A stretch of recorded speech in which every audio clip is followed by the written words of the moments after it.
Hi, everybody. Good afternoon. So my name is Angela Dunian. I am the psychotherapist on campus. And today we are going to talk about loneliness in the webinar. Okay, so I would like to start by reading a quote to you. Loneliness develops not from being alone, but from inadequate intimate connections and unresolved conflict. So it is my hope that by the end of today's presentation or webinar, you'll be able to understand what loneliness means a little bit more, how to cope with it, and really what we mean by inadequate intimate connections and unresolved conflict. So what exactly is loneliness? From a psychotherapy perspective, there are really three general points that we consider whenever we're talking about loneliness. The first one is that loneliness results from deficiencies in a person's social relations.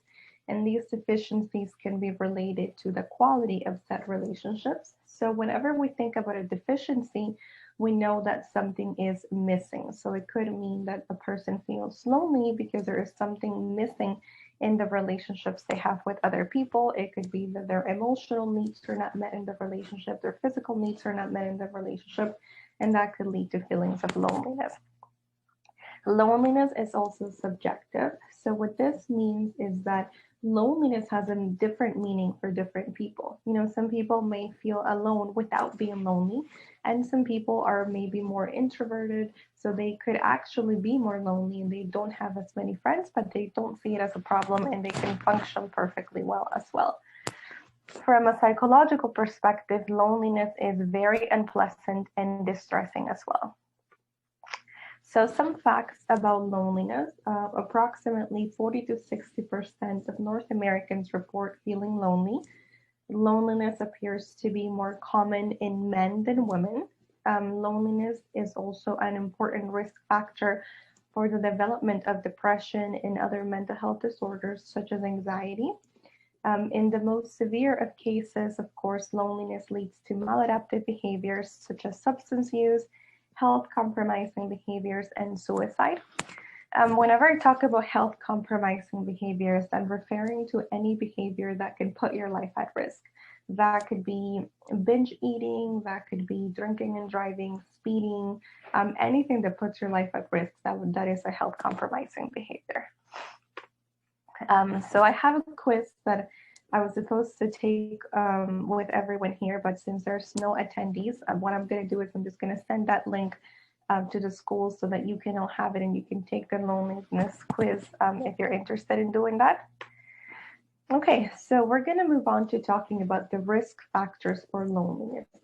In a psychological world, every time we talk about a psychological concept, whether it's depression, anxiety, or loneliness, we always talk about the risk factors because this tells us what is the predisposition. So what leads some people to feel lonely and some people to not feel lonely. Physical separation is number one, according to my research, and I think it was particularly applicable to international students. In most of today's mobile societies, separation from friends and family is quite common. Separation actually reduces the frequency of interactions, makes the satisfaction of the relationship less available, and may also raise fears that the relationship will be weakened by absence. So whenever we're talking about separation here, keep in mind, especially for international students, that means that you had to leave your home country. You're probably leaving behind family members and friends and people who you've connected to for the majority of your life. So that separation will really put a drift in the relationship. You know, it's not as easy to be in touch with somebody when you have a time difference, for example, or when the person is not readily accessible, when you can just like knock in their bedroom and then talk to your sibling or your parents. So that's a type of separation that could increase loneliness. Yeah. Sorry for interrupting. No problem. Your screen is frozen on my end, so are you able to share your screen? Yeah, sure. Let me. So new share. Let's see if you can. Can you see this? Yeah, I can see you now. Perfect. Okay, sorry. No worries.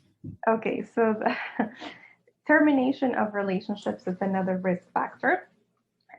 Loneliness after a relationship breakup is common, but keep in mind that this is not exclusive to romantic relationships. Sometimes for one circumstance or another, we also have to end relationships with friends, and that could also lead to feelings of loneliness after the termination of the relationship in particular.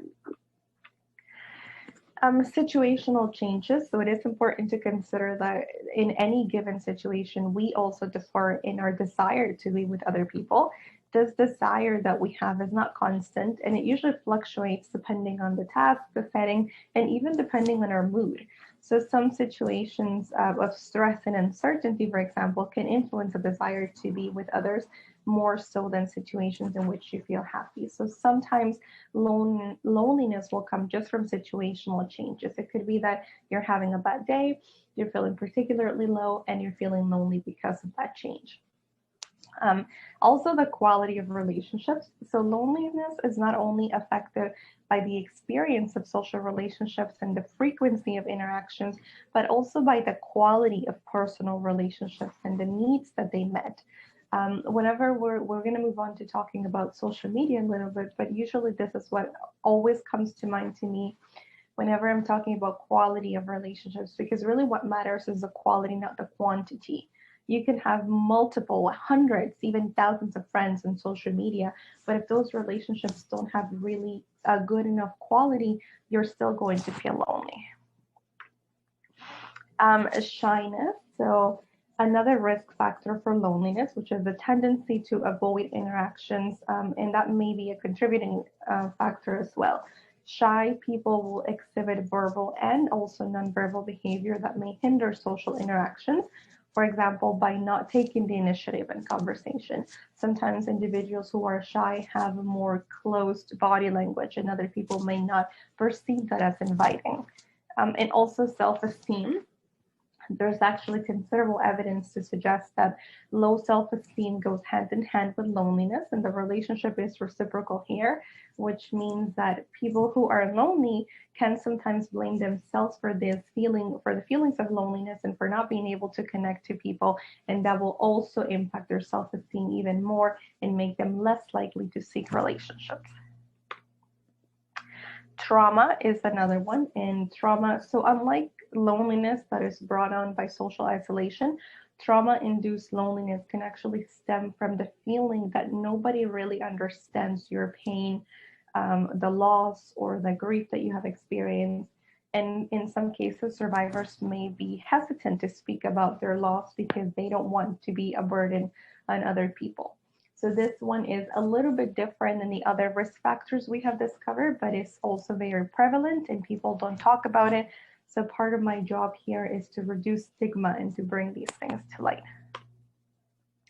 How does loneliness manifest? This is a question that I get all the time. Also, people ask you, how do I know I'm depressed? How do I know I'm anxious, right? Loneliness can actually hurt physically.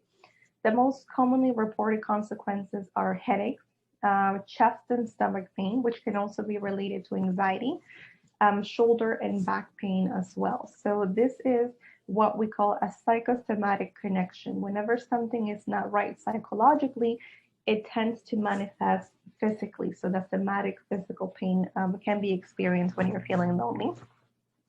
Loneliness can also cause increases in cortisol. So cortisol is the stress hormone, and cortisol can impair cognitive performance, cognitive functioning, compromises the immune system, and really increases the risk for cardiovascular problems, inflammation of your heart valves, and ultimately heart disease.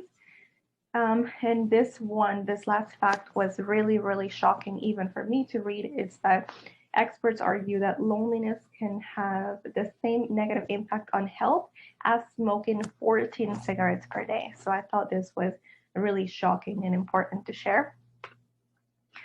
Now, how can you cope with loneliness? So the number one aspect is understanding the health impacts associated with loneliness. So that is the first step really in combating loneliness. I'm sorry.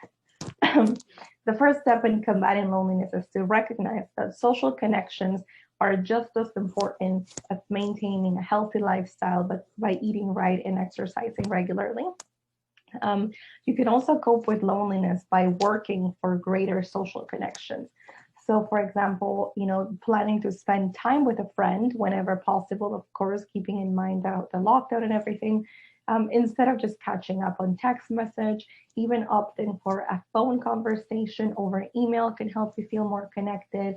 FaceTime, I know WhatsApp is a great option, especially when you have friends and family overseas.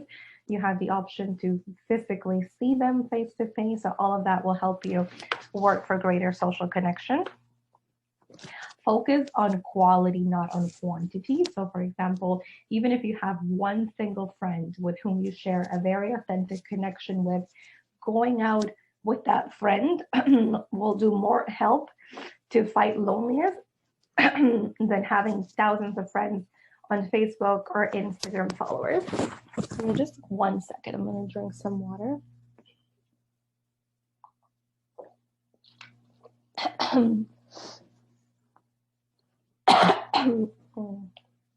Thank you so much. Also taking a social media break, which is very important. And a lot of the times, because of the world that we're living in, we don't really make that connection between social media and like the negative impacts that it can have on mental health. So spending too much time on social media can actually impact the amount of time that you have to seek relationships in real life. Some people feel that they're always busy connecting to people and they're so active on social media, but half of the time these relationships are not in person, and because they're not in person, they are more likely to contribute to loneliness. Being more aware of your feelings and your triggers. So please be aware that it is normal to feel lonely occasionally, and occasionally is the key word here. But if you notice that you're feeling lonely more often than not, that's when it's actually time to take action. Seeking out professional help if needed. Feeling lonely is sometimes a symptom of depression, and a counselor can help you with these things. They can help you to work through this, to develop strategies for reconnecting with others, and particularly if the loneliness is also induced by trauma, a counselor can help you to process the traumatic experiences so that you're more likely to connect to people. Being more active is actually one of the most important ways in which we deal with loneliness. And the reason for this is because loneliness is subjective. So we can also deal with it just by focusing on activities that we enjoy, even if we are alone when we're doing the activities. So I also wanted to show you this worksheet, and I'm going to be providing this to the school so that you can access it if needed. This one here is a weekly schedule for behavioral activation. So for short, we call this modality BA, and it is a worksheet that we use in therapy to help you create activities that will lead to positive outcomes, commonly used to treat depression, which is also associated with loneliness. The beauty of this modality is that it really gives you full control to choose the activities that you find enjoyable, and it also increases accountability. So as you can see here, it has time, so you have morning, afternoon, and evening, and it goes from Monday through Sunday. So ideally what you want is to motivate the person to come up with activities they find enjoyable. So it can be maybe like Monday afternoon going for a walk, Tuesday afternoon baking a cake, anything that you really find enjoyable. And the beauty of this is that it's completely open-minded. Completely open-ended. You can do anything that you want. You can plan for anything that you want. And it really increases the accountability, because by having this worksheet in front of you, you're actually more likely to engage in activities, and you may also be more likely to feel less lonely. I'm going to provide this for the school as well. Another thing that I didn't want to miss in the webinar is how we may feel being lonely during a pandemic. And I think none of us probably even imagined that something like this was possible. And when COVID hit, initially last year, most of us probably thought that it was going to be over within a few months, and we had the first lockdown, and then things went kind of back to normal in the summer. And then once again, after Thanksgiving, everything started to lock down. And now we've been in lockdown for as long as I can remember. So I really want you guys to remember that feeling lonely during the pandemic is completely acceptable. What is not acceptable is when the feelings of loneliness are so intense that they turn into depression, that they turn into suicidal thoughts, that they turn into complete withdrawal. That's the red flag, and that's what we want to avoid. So please remember that no one is exempt from feeling lonely at times. All of us actually at some point or other during the coronavirus pandemic will feel cut off from our loved ones. One thing that I suggest, which is what I do with every person I work with, is I just show up and I'm present and I hold the space for them and I tolerate their feelings of loneliness. And you can also do this for other people. You don't have to be trained in psychological work to do this. Just show somebody that you care for them. Check it in other people who are more isolated, and sometimes even volunteering for a helpline, anything like that can help you prevent loneliness and help it from becoming an epidemic. Also practicing self-compassion and recognizing that this is really hard. I do a lot of work with self-compassion. I work on it for myself, and I've noticed great benefits whenever I take a step back and I remind myself that this is hard, that I never knew what living through a pandemic was going to be like. And I didn't sign up for this, and nobody really signed up for this. And it's really difficult. I'm trying to manage and I'm trying my best. So just by reminding myself of these things, I've noticed a difference. Okay, so I have this video that I'm also going to share with you guys. I think it's, right here. And I'm gonna play this for you.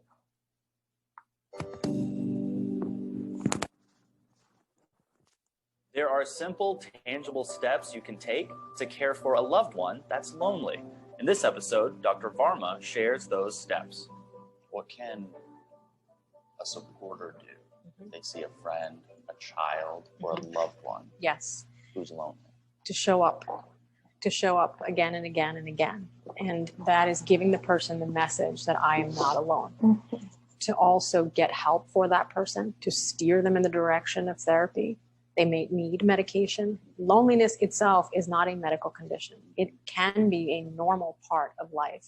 Just like a person has experienced a job loss or a breakup, it is normal to feel lonely.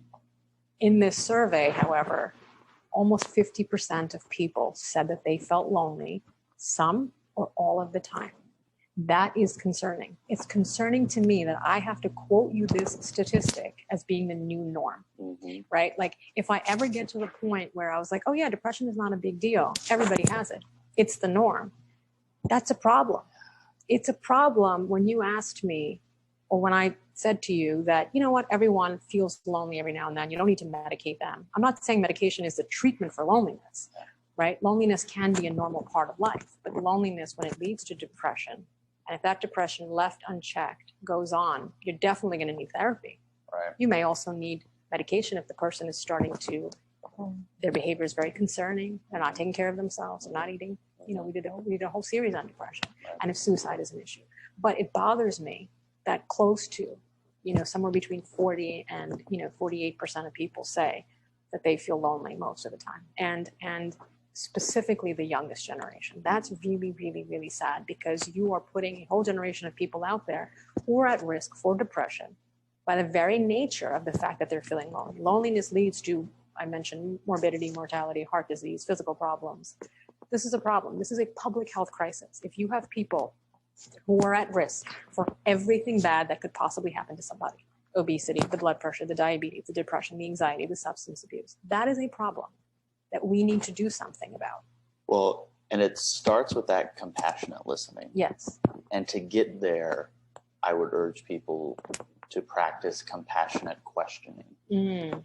I've learned one thing over and over and over doing these series, that the power of sitting down with somebody and asking a heartfelt, compassionate question gets you so far, so fast. Totally. And it's not just, oh, how are you? Oh, I'm good. But you know what? Yesterday, someone called me on the phone and they go, how are you? Which everyone does. And I said, I'm fine. And he goes, I'm doing good.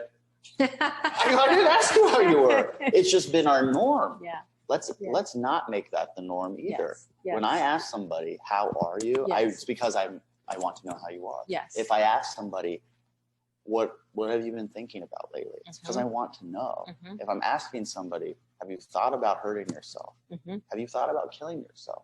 It's because there is a concern there that we need to address so that we can take the proper action. Yes. So compassionate listening happens when compassionate questioning occurs. That's wonderful. I'm so glad that you said that, Kyle, because so many people don't know how to engage in compassionate questioning. They're afraid of a variety of things. They're afraid of seeming too intrusive, right? They don't know how to ask, or they're afraid because they're afraid they're going to plant seeds in somebody's mind. When we had talked about suicide and supporters, how do they approach that topic? So many parents are saying, I don't want to plant seeds. I don't want to go there if they're not talking. And I'm like, you're not planting anything that hasn't already been there. Someone is so grateful. And you had shared with me, with Kevin Hines in that interview, about, if you want to share that, like he wanted people to ask. And if anyone had asked that one question, right? Yeah. Kevin Hines jumped off the Golden Gate Bridge. He survived. On his way to the Golden Gate Bridge to jump, he said, if anybody had come up and asked me, am I thinking about hurting myself? Am I thinking about killing myself? Or even, are you okay? He goes, I would have snapped out of it.